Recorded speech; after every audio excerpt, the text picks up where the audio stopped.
Hello, everyone. We will start in about 1 minute. We'll just wait to see if anyone else will join, if anyone is late.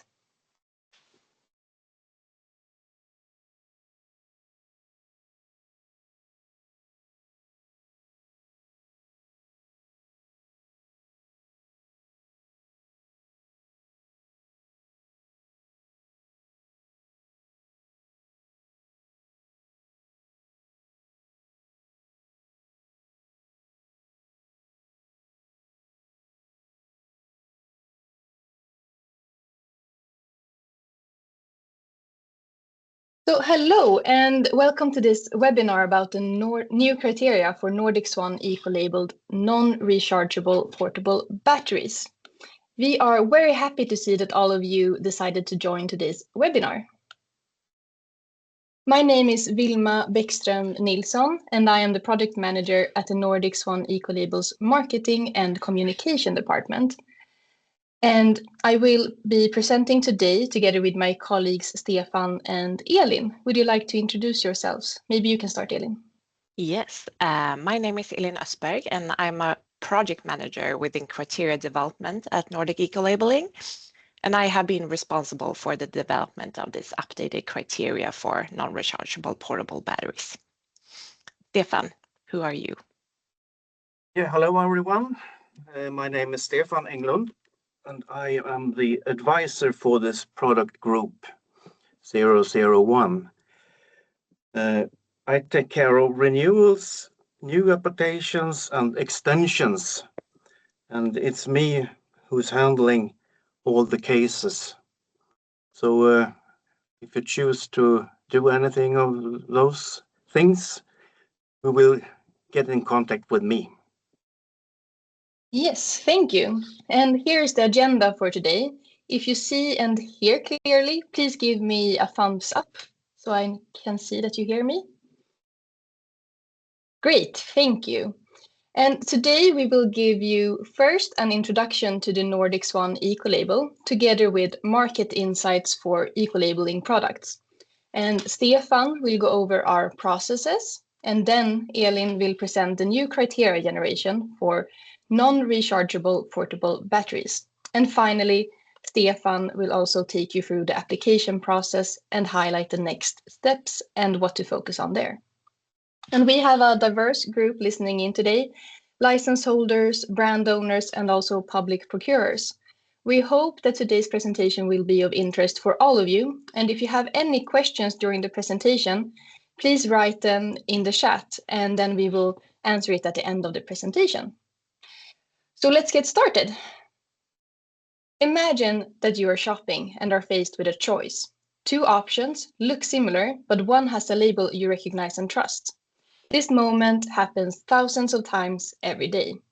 Businesses, consumers, and procurers are making choices that affect both the market and our planet.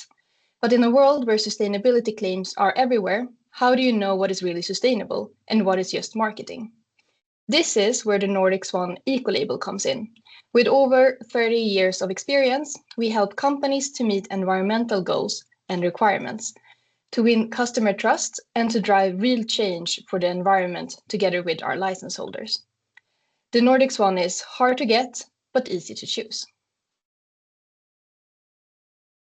We will show you numbers for market insights for eco-labeled products. The numbers you will see are from the largest consumer survey within sustainability in the Nordics that we conduct on a regular basis.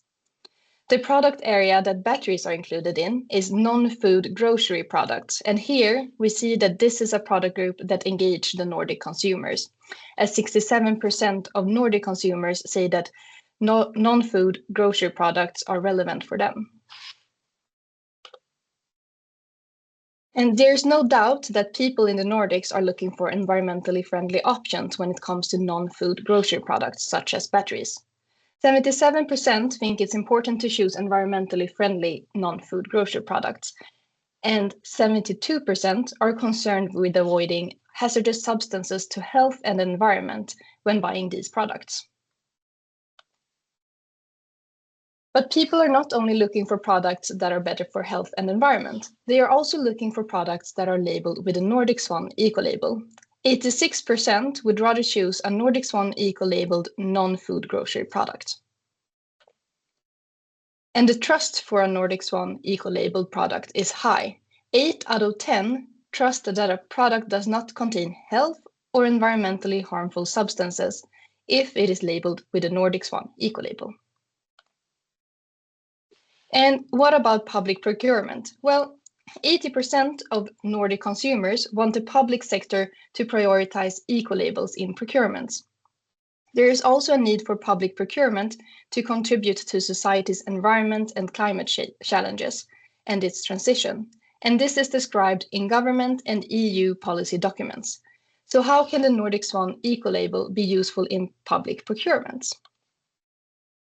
Well, Sweden and the other Nordic countries procures for a large amount every year.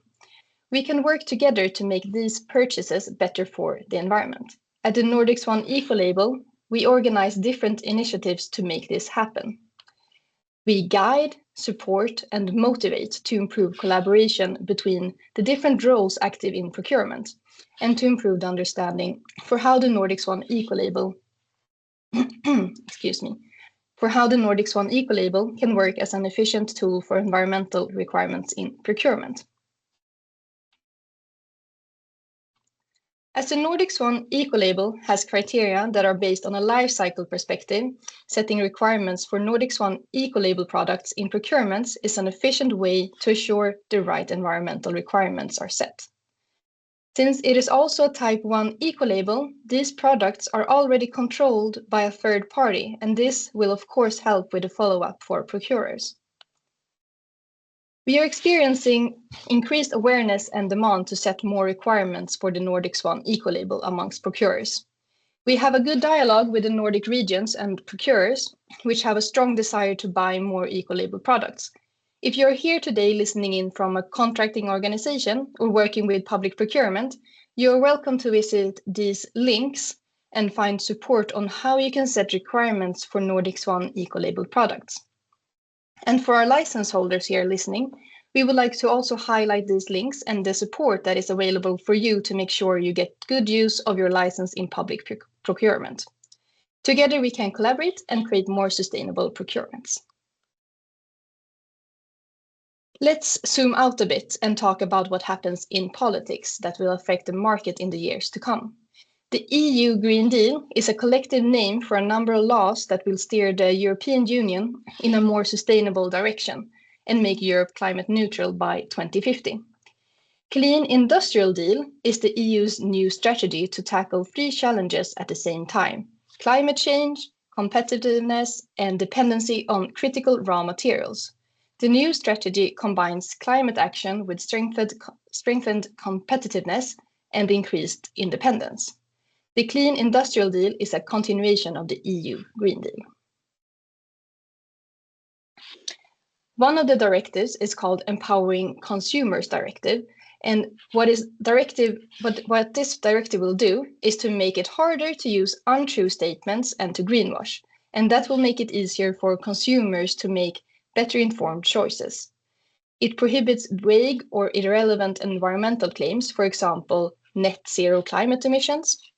And the directive is now being implemented in Swedish, Danish, and Finnish legislation. In Sweden, for example, the law will be introduced by January 2027. And the Nordic Swan eco-label has been approved by the European Union as a proof of a product's excellent environmental performance. As long as the label set requirements for the area you want to communicate, the Nordic Swan eco-label is sufficient evidence for an environmental claim. Therefore, by eco-labeling your product with the Nordic Swan eco-label, you will gain a great communication advantage. One of the biggest advantages of the Nordic Swan eco-label is that it makes choosing and communicating sustainability easy. It's simple, clear, and customers already recognize it. It also has a high level of credibility. Consumers trust it. Here's a great quote from the retailer Clas Ohlson stating precisely that. The Nordic Swan eco-label is very easy to communicate. It has a high level of credibility and is something that our customers are familiar with. So what is the Nordic Swan Ecolabel and what do we stand for? The Nordic Swan Ecolabel is a well-known and credible label that communicates excellent environment, climate, and health performance of a product or a service. It is the official ecolabel of the Nordic countries, and we work on behalf of the Nordic governments to push and move industries towards more sustainable production and to offer sustainable products and services. The Nordic Swan Ecolabel is an independent third-party certification. We work for environmental benefit only, and we are a non-profit. Our criteria that you have to live up to be able to receive the Nordic Swan is the tool that we use to move industries in a more sustainable direction. And the criteria is tough, hence the tagline, hard to get, easy to choose. To give an example, only the best 20 to 30% in sustainability in each industry will manage the tough criteria of the Nordic Swan. The range of Nordic Swan eco-labeled products and services is, as I'm sure you know, very wide. You might recognize the Nordic Swan from, of course, batteries, toilet paper, and cleaning products, but we also eco-label hotels, events, and buildings, for example. There are about 40,000 Nordic Swan eco-labeled products and services on the market, and over 2,000 companies have a license. And that is also our strength, the many companies and brands that offer Nordic Swan eco-labeled products and services. And with this comes many benefits. For example, when one company uses the Nordic Swan in their marketing, all Nordic Swan labeled products benefits from the extra visibility of the label and its trustworthy message.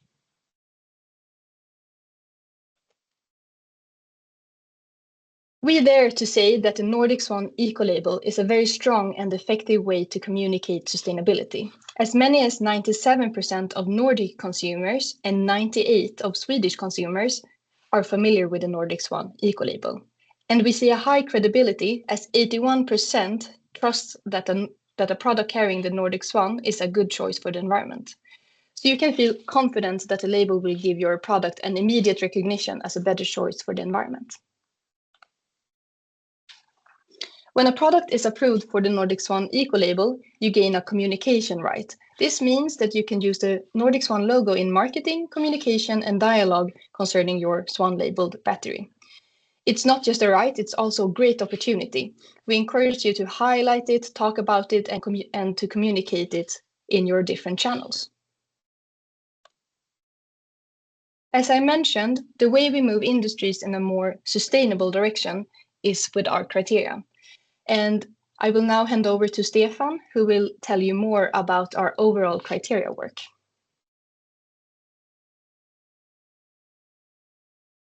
Well, thank you so much, Wilma.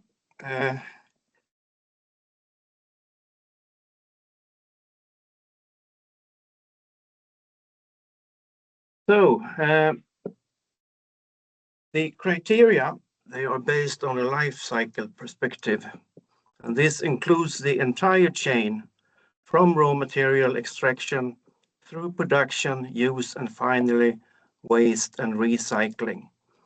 By considering the entire life cycle, we can ensure that we set requirements on the most relevant parts to make the biggest environmental impact. This also helps us to not shift impact from one area to another, known as burden shift. Let me give you an example of this. The detergent should clean a lot of dosage and low temperature. If we set super tough requirements for which chemicals can be included in the detergent, it may not clean. And you as a consumer choose to increase the dosage, wash at a higher temperature, or wash again. Then we shift the environmental impact from chemicals to energy and water consumption. So when we set requirements, we have a holistic perspective and ensure that we set requirements on the most relevant parts to make the biggest impact over the whole life cycle.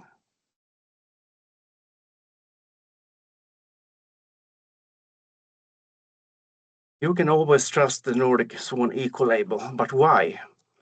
We are what's called the Type 1 label. This means that we follow the official ISO standard 14024. This requires us to be both independent and transparent.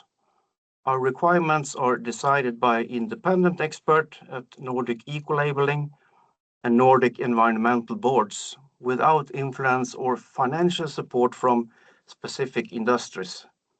We are also not a non-profit company. We work for environmental benefit only. As mentioned, life cycle perspective is an important part of our criteria development, but the criteria is also time limited, which means that we evaluate the requirements after 3 to 4 years and then tighten them every 5 years. This means that every 5 years we see if our criteria is still relevant or if there are some areas where the industry has developed further in and we therefore need to be stricter on. Make sure that our licensees are always leading in their industries when it comes to sustainability.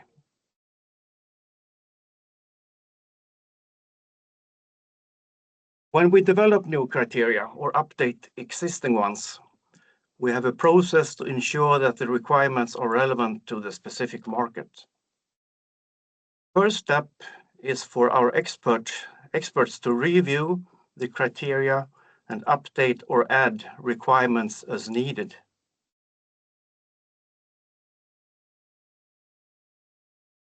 Then we send out the criteria proposal for consultation to licensees and other stakeholders, such as in industry organizations and authorities who can provide their input to the proposal. The consultation is open to everyone to respond to. The criteria are developed independently of the industry's interest. However, we take their views into account because we can't have criteria that work on paper but not in practice. When we have received the responses to the consultation, we update the requirements where necessary. Finally, the criteria go to our Nordic Ecolabelling boards, where they are decided. Our Nordic boards consist of, for example, chemical procurement and energy agencies and other companies or agencies relevant for the majority of our product groups. Once the new criteria has been decided, licensees have 1 year to demonstrate that they will meet the new criteria if they want to keep their license. The licenses run in parallel during this time, but it's important that you have a license start to renewal process. Now to ensure that you renew your licenses in good time. And now I will hand over to Elin, who will go through the new criteria. Yes, so thank you, Stefan. Yeah. Let's see. Here. Yes, so I will walk you through the updates in the new generation, the new criteria, generation 6. And to begin, the product group name has changed from primary batteries to non-rechargeable portable batteries. This new name better reflects the scope and the content of the product group and is harmonized with the wording used in the EU legislation. This new generation of criteria is valid until October 31st, 2030. What types of products can be Nordic Swan eco-labeled within this product group? The criteria apply to non-rechargeable portable batteries in accordance with the definition given in the European Union's battery regulation. And this includes, for example, different household batteries such as LR14, LR6, and so on. And to be extra clear on the scope, there are some batteries and electrical appliances that cannot be eco-labeled within these criteria. And these include, for example, rechargeable batteries, where we have a separate criteria, batteries built into electronic products, and batteries for cars, light means of transports, and industries. The criteria for non-rechargeable portable batteries places a strong focus on a reduced environmental and climate impact, responsibly sourced raw materials, energy sources in production, and quality to ensure a long lifetime. First, we require that the batteries must be manufactured by at least 10% renewable self-generated or greenfield PPA electricity, supporting the development of renewable energy production. Further, no fossil oil or coal is allowed in the production. The batteries also meet quality standards that ensures a long lifetime for the battery. They also contain lower levels of mercury, cadmium, and lead than permitted by legislation, and thereby reducing the spread and use of harmful metals.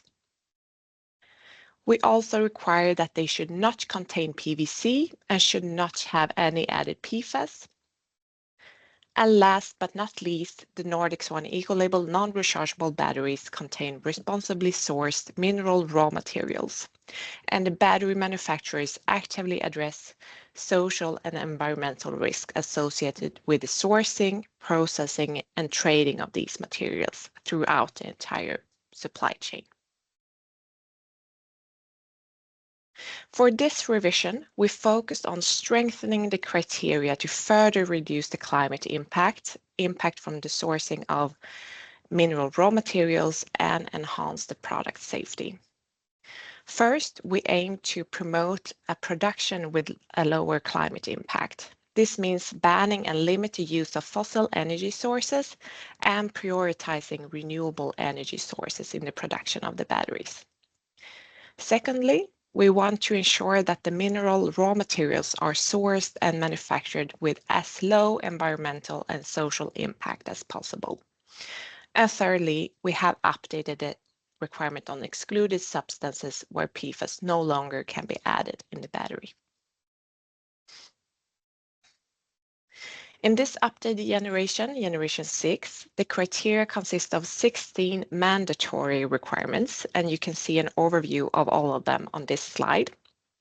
And having mandatory requirements means that every approved product must comply with all of these requirements, and there are no optional or point-based elements in this criteria.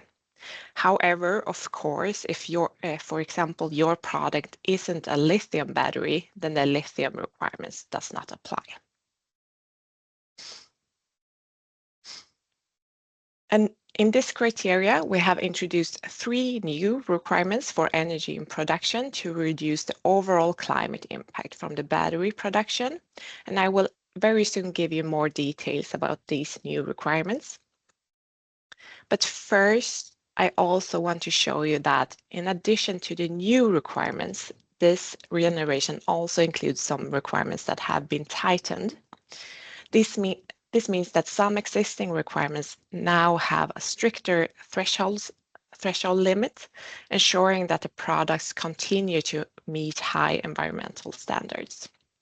And to start with, as already mentioned before, we have in requirement 03 excluded substances included a ban on adding PFAS in the batteries to ensure that the substances are not spread to the society. Regarding the requirement 06, responsible sourcing of mineral raw materials, the requirement has been aligned with the regulations coming from the EU. However, we go a little bit further than the legislation as we require that all licensees, regardless of turnover, must have a due diligence management system and that all smelters must be verified. Regarding the last two requirements, 015 and 016, the changes are only editorial since those two replaces former requirements 013 to 019. So there is no practical changes for a licensee here. Yes, so now we will take a closer look at the requirements that are new. And we will start with the requirement for energy sources connected to fossil fuels, requirement 013. So first, fossil oil and coal are fully banned in the production of batteries. However, fuels for transport and backup emergency systems are in this criteria excluded from this requirement. Second, natural gas is not fully banned, but is restricted to a maximum of 15% of the total energy consumption in the production. The reason why it's not fully banned is because we could see that natural gas is still commonly used and it would be hard to put a full ban on it. However, if natural gas is used, the applicant must actively work with energy savings according to an energy management system, for example, ISO 50001, or have undergone an energy audit. Moving to the next requirement, requirement 014, the focus are on renewable electricity. Here we require that at least 10% of the annual electricity consumption for the manufacturing of batteries must originate from renewable energy sources. This includes, for example, self-generated renewable electricity, physical on-site power purchase agreements, so-called PPAs, and physical off-site greenfield PPA contracts. Both physical on-site and greenfield off-site PPAs are accepted in the requirements since they clearly contribute to additionality and contributes to the expansion of renewable energy capacity in the market. However, the purchase of guarantees of origin or other types of PPAs are not considered a sufficient alternative, as they typically represent existing generation rather than contribute to new investments and expanded renewable capacity. So those will not be accepted as documentation. Yes, and lastly, I also want to answer a question which is relevant for all of you here that have licensed products for both non-rechargeable batteries and rechargeable batteries. Why do we have different requirements for them? Then, let's see.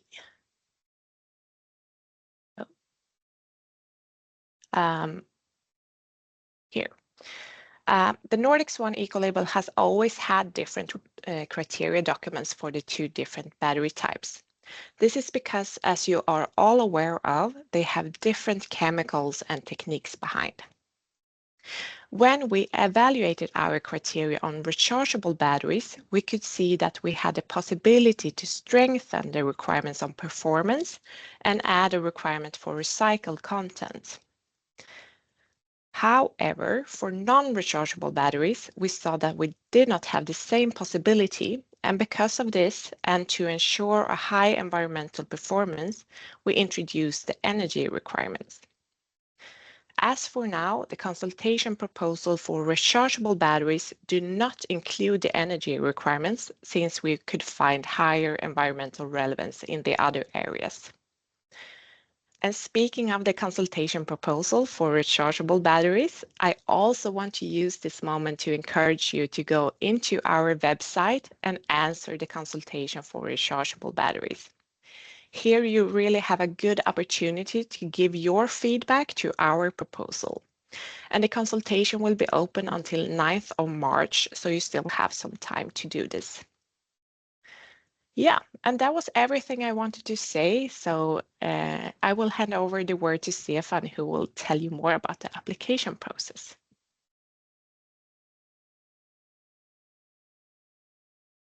Well, thank you, Elin.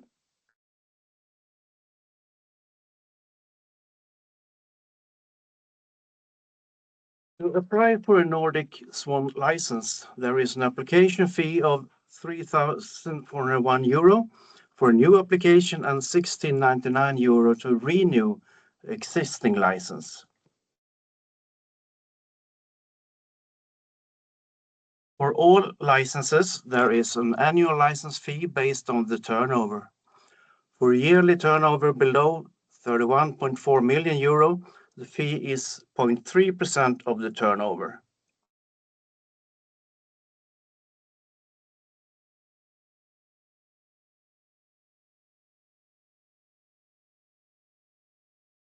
Of 31.4 million euro, the share is 0.1%. For sales outside the Nordic region, there is a fixed fee of 2,267 euro, and for factory visits outside the Nordics, there is an additional fee of 1,699 euro within Europe and 2,834 outside Europe. You can read more about fees on our website. You can find the link in the slide or ask your evaluator. That's me.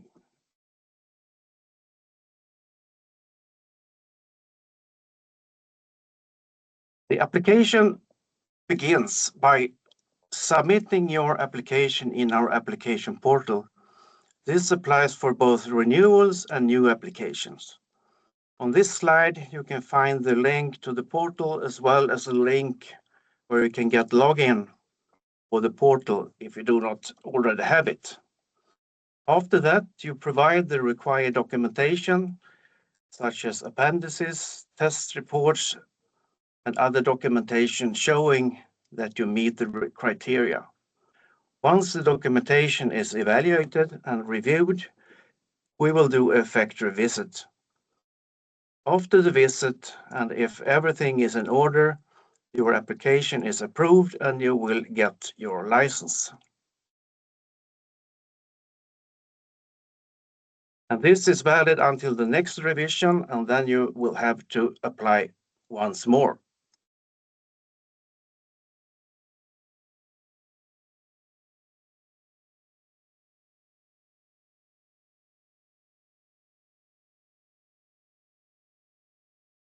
Here you can see how the requirements look in the criteria document.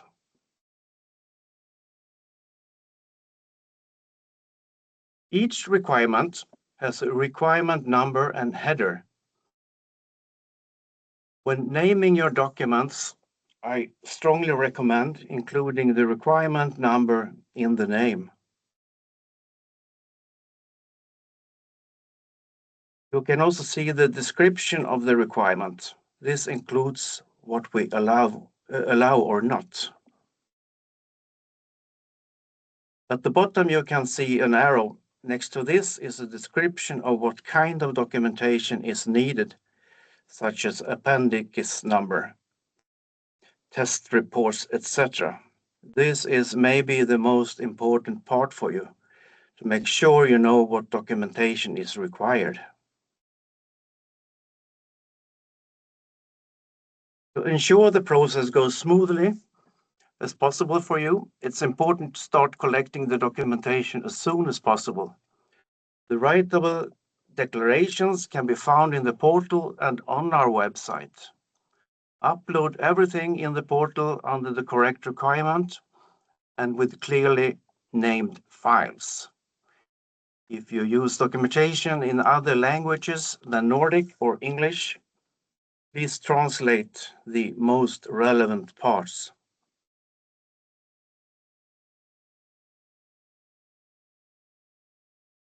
And then if you're interested in applying for the Nordic Swan Ecolabel, or if you have questions, you are more than welcome to contact us and we can set up a meeting. You can find contact information at the end of this presentation.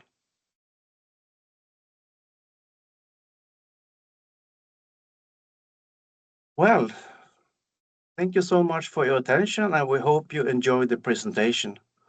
And now we have time for some questions, if you have any. Thank you, Stefan. We don't have any questions yet, but now we got a question.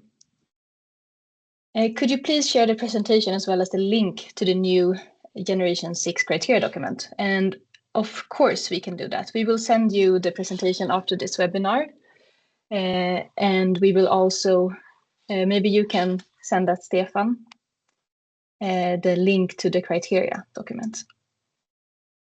Yes.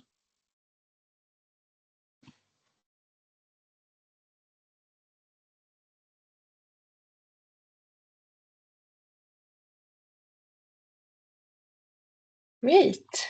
If we don't have any other questions right now, as Stefan mentioned, feel free to ask. Oh, someone is raising their hand. I'm not sure. Yes, when does the transition period ends? And maybe Elin or Stefan, you know how long time they have for the renewal period when the old criteria expires. When will that be? Yeah, the old criteria, they expire 28th of February 2027. So a year and a week, approximately. It's a little bit more than 1 year, yes. Yes. And I see that we have some people typing, so I assume we will get some more questions. But even, I can just mention that even if you have a full year, I really recommend that you start as soon as possible to see that you meet the new criteria and don't wait until the end. Then Stefan will also be able to give you much more help. And here's a new question. Are the new due diligence requirements for batteries in line with Nordic Swan requirements for other product categories? As far as I know, it's aligned with our, we always try to align our requirements between different product groups. So I would say yes. And especially the due diligence requirements also, since they come from the EU Commission. Yes, they are linked to each other.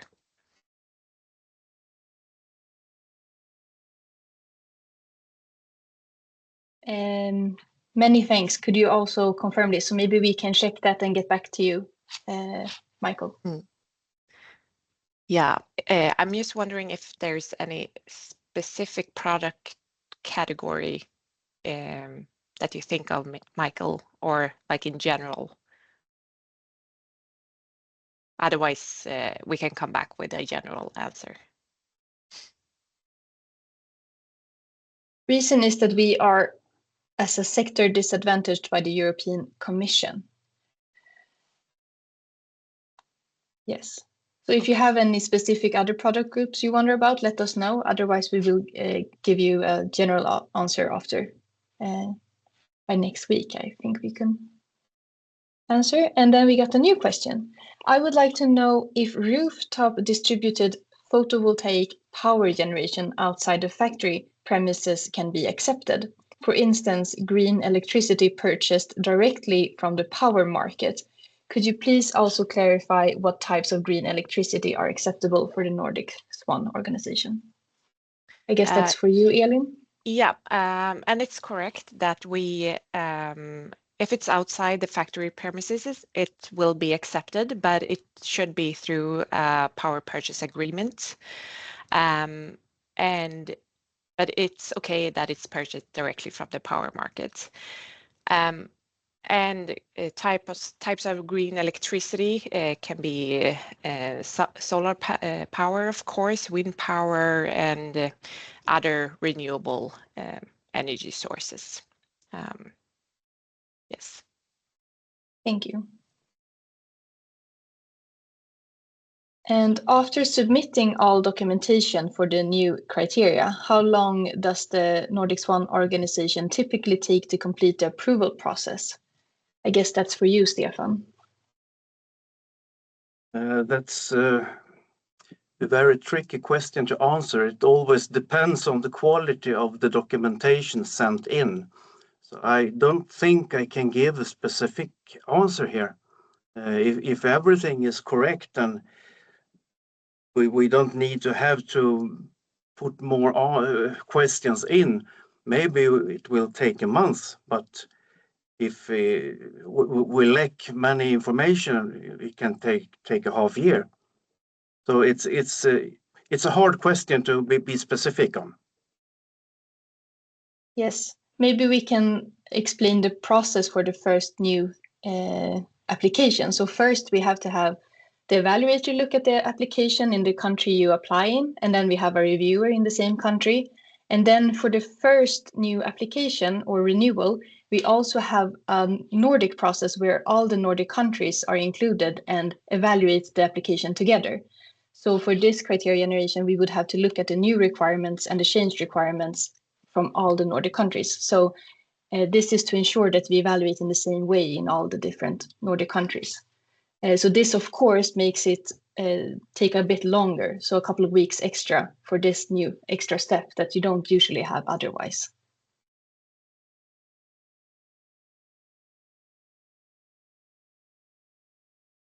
But in general, you can also say that since this new generation still have some old requirements, some requirements are still the same, so maybe it will be a little bit faster than last time, maybe if you already have a license, that is correct, right, Stefan and Vilma?